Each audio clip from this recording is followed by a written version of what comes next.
Hello hello hello hello hello hello hello guys, welcome to రాగడి. ఈ రోజు మనం కొంతసేపు అల్లరి నరేష్ గారి మూవీ బచ్చలమల్లి గురించి మాట్లాడుకుందాం. లైక్ ఒక 2 వీక్స్ తర్వాత రివ్యూ పుష్ప 2 తర్వాత. సో కొంచెం ఆక్వర్డ్ గా తేడాగానే ఉంది, బట్ ట్రై చేద్దాం, పర్లేదు. సో బచ్చలమల్లి మనందరికీ తెలిసిన విషయమే, కొత్త ముచ్చటేం కాదు. ఇప్పుడు అల్లరి నరేష్ గారు అంత మంచి ఫేజ్ లోంచి వెళ్ళట్లేదు. అంటే ఆయన యూజువల్ కామెడీ సినిమాలు వదిలేసి లాస్ట్ 3-4 మూవీస్ కొంచెం సీరియస్ గా చేస్తున్నారు, కానీ సమ్హౌ క్లిక్ అవ్వట్లేదు. బట్ ఎనీవే, అల్లరి నరేష్ గారు అంటే మనందరికీ చైల్డ్హుడ్ మెమరీ, ఆ గుడ్ విల్ ఉంటా ఉంటది. సో పెద్దగా ఎక్స్పెక్టేషన్స్ లేకపోయినా కూడా బచ్చలమల్లికి ప్రీమియర్ పడితే వెళ్ళిన నేను. సో ఫైనలీ చూసిన తర్వాత మూవీ ఎట్లా ఉంది అంటే ఒక 60-65% మూవీ నన్ను సర్ప్రైజ్ చేసిందని చెప్పాలి. అంటే ఇన్ గుడ్ వే. అండ్ మిగిలిన 30-35% యూజువల్ మన తెలుగు సినిమా కథలే ఉంటాయి, అదంతా మంచి విషయం కాదు. సో కొంచెం డీటెయిల్ గా మాట్లాడుకుందాం. అండ్ బచ్చలమల్లిలో మోస్ట్ ఇంట్రెస్టింగ్ పార్ట్ ఏంటంటే పుష్ప స్టోరీకి బచ్చలమల్లి స్టోరీకి చాలా క్లోజ్ రిజంబ్లెన్స్ ఉంటది. అంటే చాలా ప్యారలల్స్ ఉంటాయి, బట్ ఆల్సో చాలా కాంట్రడిక్షన్స్ కూడా ఉంటాయి. సో ఈ రెండు సినిమాల్లో ఈ రెండు ప్రొటాగనిస్టులు ఏ విధంగా రియాక్ట్ అవుతారు, వాళ్ళ అప్రోచ్ ఎట్లుంటది, దాని కాన్సిక్వెన్సెస్ ఎట్లుంటాయి, ఇవి కంపేర్ అండ్ కాంట్రాస్ట్ చేసుకున్నప్పుడు చాలా ఇంట్రెస్టింగ్ రిజల్ట్స్ వస్తాయి. సో ఫ్యాసినేటింగ్లీ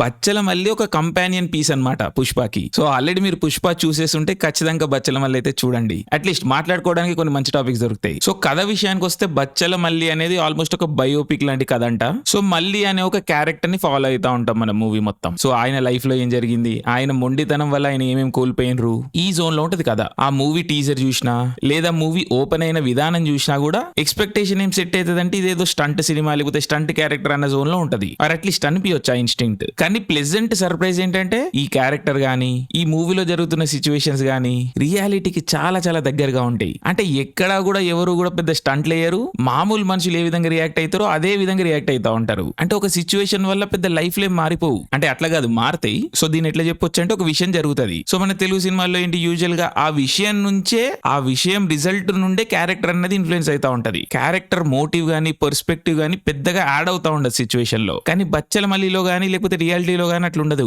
ఒక సిచ్యువేషన్ జరగొచ్చు, దాన్న క్యారెక్టర్ ఎట్లా తీసుకుంటుండు ప్రాసెస్ చేస్తుండు అన్న దాన్ని బట్టి ఫ్యూచర్ డిసైడ్ అవుతా ఉంటది. అండ్ బచ్చలమల్లిలో కూడా ఎగ్జాక్ట్లీ ఇట్లనే జరుగుతుంది. అంటే ఫర్ ఎగ్జాంపుల్ ఏదో క్యారెక్టర్ ఏదో చేసిండు, పోలీస్ స్టేషన్ కి వెళ్ళిపోయిండు. అండ్ ఇలాంటి ఒక సిచ్యువేషన్ లో ఒక మామూలు తెలుగు సినిమాలో అయితే విషయం క్యారెక్టర్ చేయి దాటిపోయి వెళ్ళిపోతా ఉంటది. అక్కడ క్యారెక్టర్ రియాక్ట్ అవ్వడం తప్ప ఇంకేం చేయలేడు, చాయిస్ ఉండదు. కానీ బచ్చలమల్లిలో అట్లా కాదు. ప్రతి స్టేజ్ లో హీరోకి ఒక ఆప్షన్ ఉంటది అండ్ హీరోనే ఆ చాయిసెస్ తీసుకుంటా ఉంటాడు. ఆ విషయాన్ని చాలా చాలా బాగా ఎక్స్ప్లోర్ చేసారు మూవీలో. అది నేను అసలు ఎక్స్పెక్ట్ చేయలేదు. సో పరిస్థితి అనేది ఎంత బ్యాడ్ గా ఉన్నా గుడ్ గా ఉన్నా అల్టిమేట్లీ ప్రొటాగనిస్ట్ చాయిస్ ని బట్టే ఫ్యూచర్ అనేది ఉంటది. ఇది మూవీ యొక్క మెయిన్ పాయింట్. ఈ పార్ట్ ఉన్నంత వరకు మూవీ నాకు చాలా బాగా నచ్చింది. సో మేకర్స్ అనే వాళ్ళు ఒక రా రియల్ సినిమా తీద్దామని అనుకున్నారు, కానీ మధ్యలో ఏమైతుందో అర్థం కాదు. స్టాండర్డ్ తెలుగు సినిమా ఎలిమెంట్లు వచ్చేస్తా ఉంటాయి, అనవసరమైన ఫైట్లు పడతా ఉంటాయి, ఆ టిపికల్ టీవీ సీరియల్ టెంప్లెట్లు రియాక్షన్ షాట్లు పడతా ఉంటాయి, ర్యాండమ్ ఫ్రెండ్స్ తో సీన్లు అవుతా ఉంటాయి. అంటే ఏం చేయాలో తెలియక రన్ టైం పెంచడానికి ఇలాంటి విషయాలు పెడతారా, లేక కమర్షియల్ ఎలిమెంట్స్ పేరు మీద ఉన్న ప్రెజరా ఏంటో తెలియదు. కానీ మధ్య మధ్యలో ర్యాండమ్ గా తెలుగు సినిమా అయిపోతా ఉంటది. ఇది అంటే ఒక రా రియల్ కథ చెప్పాలి అని కూర్చున్నప్పుడు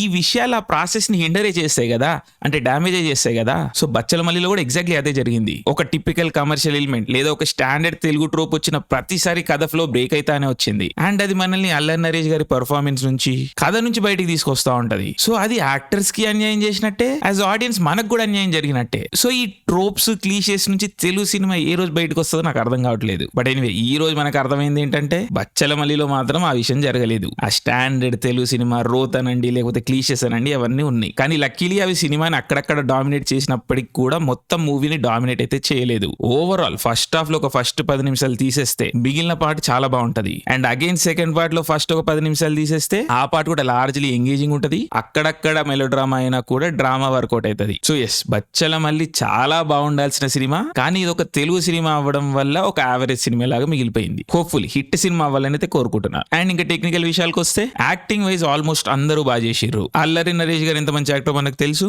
అండ్ ఆయన డిసప్పాయింట్ చేయలేదు, చాలా బాగా చేసిర్రు. జీవించిండ్రు అన్న పదం కూడా వాడొచ్చు ఇక్కడ. అండ్ చాలా పెద్ద సపోర్టింగ్ కాస్ట్ ఉంది, అందరూ మోరార్లెస్ డీసెంట్ గానే చేసిర్రు. మరి ఇంకా అల్లరి నరేష్ గారు హిట్లలో లేరు అని ఏంటో తెలియదు, కానీ మూవీకి డబ్బులు అయితే పెద్దగా పెట్టలేదు, అదైతే క్లియర్ గా కనిపిస్తా ఉంటది ప్రొడక్షన్ డిజైన్ లో గానీ సెట్లలో గానీ కాస్ట్యూమ్లలో గానీ. సో అదైతే ఒక ఇష్యూ ఉంది, but okay still camera work ద్వారా కొంచెం కవర్ చేయడానికి చూస్తారు. ఆ వింటేజ్ అనమార్ఫిక్ లెన్స్ లకి వెళ్ళిర్రు, సో ఆ డిస్టార్షన్ అదంతా ఓకే కొంచెం కవర్ అయింది. బట్ లార్జ్లీ అయితే ఇది ఒక లో ప్రొడక్షన్ సినిమా అని తెలుస్తా ఉంటది. బట్ ఇంకా దాని గురించి మనం ఏం చేయలేం కదా. బట్ బ్యాక్గ్రౌండ్ స్కోర్ అయితే డీసెంట్ గా ఉంది అండ్ పాటలు కూడా 1-2 బానే ఉన్నాయి. సో టెక్నికల్ గా మూవీలో చెప్పుకోవడానికి పెద్దగా ఏం లేవు, but basic standard functional stuff work అవుతుంది. సో ఎస్, ఓవరాల్ గా చెప్పాలి అంటే సప్త సాగరాలు దాటి లేదా 7G బృందావన్ కాలనీ తీయాలి అంటే అవే తీయాలి. మధ్య మధ్యలో ర్యాండమ్ గా బెండప్పారావు ఆర్ఎంపీ రావద్దు, ఎందుకంటే ఆ రెండు రెండు ఒక దగ్గర కుదరవు. సో బచ్చలమల్లితో అదే జరిగింది. బట్ ఇట్స్ ఓకే, వీకెండ్ ఫ్రీగా ఉంటే ఒకసారి ఖచ్చితంగా చూడండి, అట్లీస్ట్ అల్లరి నరేష్ గారి కోసం అయినా. అండ్ ఈ ఫ్రైడే మనకు చాలా సినిమాలు ఉన్నాయి, సో ఒక్కోటిగా వాటర్ రివ్యూలు కూడా ఇద్దాము. So do stay tuned.